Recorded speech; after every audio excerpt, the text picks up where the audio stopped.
नीलमपुर के जंगल में रामू नाम का एक किसान अपनी पत्नी के साथ रहता था। रामू दिन भर जंगल में लकड़ियाँ काटता और उन्हें बाजार में बेचकर अपना गुजर बसर करता। कई बार जब रामू को काम ना मिलता तो वो दोनों मियाँ बीवी भूखे ही सो जाते थे। एक सुबह जब रामू काम की तलाश में जा रहा था तो उसने रास्ते में एक चरवाहा देखा जो कि अपनी गाय को मार रहा था। ये सब देखकर रामू से ना रहा गया तो वो उसके पास चला गया और बोला, अरे भाई, बेजुबान जानवर को क्यों मार रहे हो? इस बेचारी ने तुम्हारा क्या बिगाड़ा है? चरवाहा बोला, ओहो भाई, तुम्हें नहीं पता, ये सिर्फ खाती रहती है और दूध भी थोड़ा सा देती है।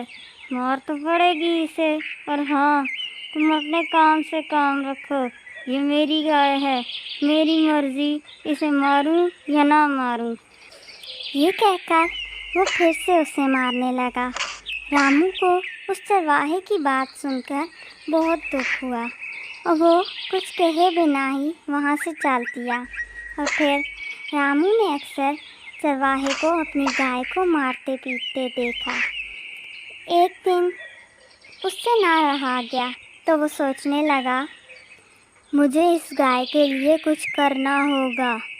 कुछ सोचकर वो अपने घर की तरफ चल दिया और घर जाकर अपनी पत्नी से बोला, भाग्यवान, तुम अपने सोने की बालियाँ मुझे दे दो। मैं तुमसे वादा करता हूँ कि थोड़े अरसे बाद कोशिश करके तुम्हें दोबारा बना दूँगा। उसकी पत्नी ने कुछ ना कहा और अपनी बालियाँ अपने पति को दे दी। रामू ने वो बालियाँ लाकर चरवाहे को दी और उनके बदले में उससे गाय ले ली। वो बहुत खुशी खुशी घर की तरफ चल पड़ा। रास्ते से उसने गाय के लिए घास भी ले ली। घर आकर वो बहुत खुश था। गाय को देखकर रामू की पत्नी भी बहुत खुश हुई। वो दिन रात गाय की सेवा करते, उसे अच्छा खाना और पीना देते। इसी तरह दिन गुजरते गए।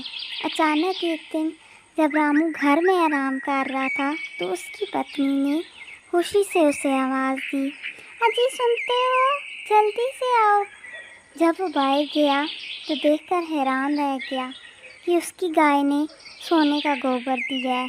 सोने का गोबर देखकर वो दोनों मियाँ बीवी बहुत खुश हुए और इस तरह आहिस्ता आहिस्ता उनके घर के हालात बदलने लगे और वो अमीर हो गए।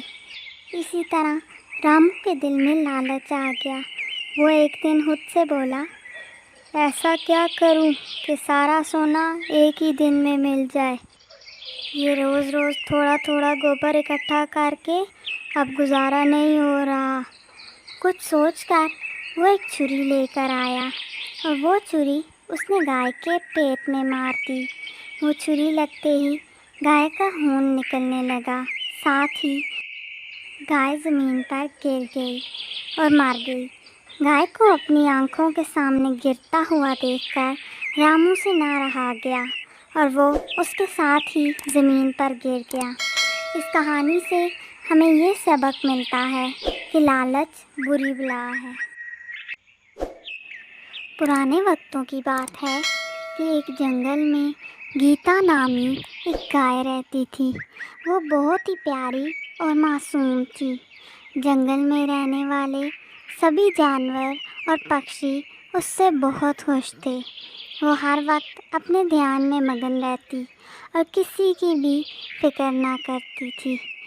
एक दिन सुबह सुबह जब वो जंगल की तरफ निकली तो वो खुद से बोली, आज तो भूख बहुत ज़ोरों की लगी है। आज कुछ अच्छा खाने का दिल चाह रहा है। ऐसा करती हूँ, साथ वाले जंगल जाती हूँ और वहाँ हरी हरी घास का मज़ा लेती हूँ। ये कहकर वो आगे की तरफ चल पड़ी। अपने ख्यालों में मगन हंसी खुशी वो थोड़ी ही देर में वहाँ पहुँच गई। अचानक उसकी नज़र वहाँ एक घर पर पड़ी तो उसे याद आया, ओह, ये इलाका तो जंगल के शेर का है और शेर ने कहा था जो जानवर इधर आएगा फिर वो जिंदा बचकर नहीं जाएगा। ऐसा करती हूँ, मैं यहाँ से भाग जाती हूँ।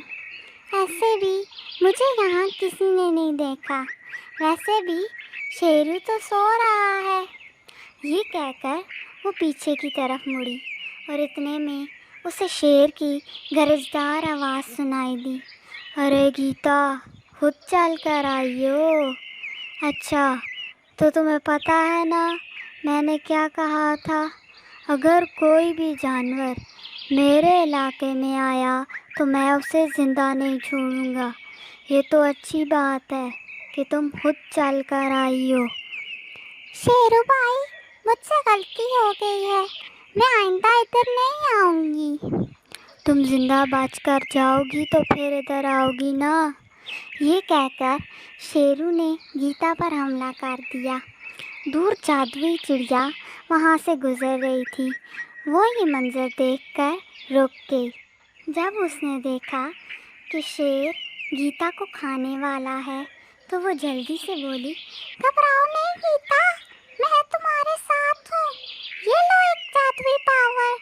ये कहकर उसने पावर गीता को दे दी।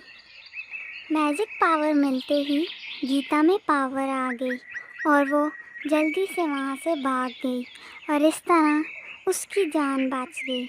इस कहानी से हमें ये सबक मिलता है कि अगर हम अच्छे हों तो हमें हमारी अच्छाई का बदला ज़रूर मिलता है।